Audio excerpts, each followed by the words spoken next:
right after he describes the shared experience, the koinonia that the Philippians and Paul have in grace, he says, God is my witness.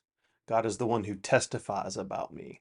And then he says that I desire you deeply. This is a way for him to describe the love he has for the Philippians. We've looked at this a little bit before, but it's been a while. So he's saying, out of this shared experience of grace comes this deep love that I have for you, this affection, or what he describes as a desire. Notice he says, God is my witness. And then after he says, God is my witness, the next description is that I desire to be with you, as we've seen.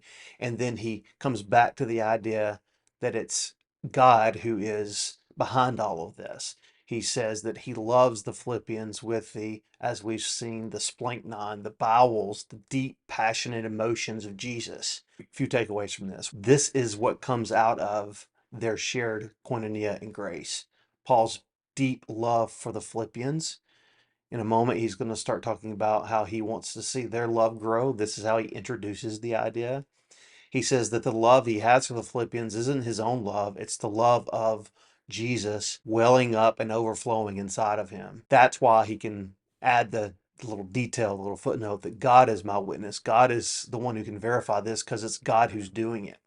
There's something that happens in this first paragraph that might be subtle, but it's important to understanding, especially the first two chapters of Philippians.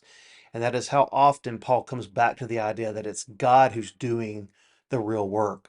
God is the one who is working in you. God is the one who will finish the work he started. God is the one who's giving grace. He's the one who's given this desire. He's the one who's giving this love.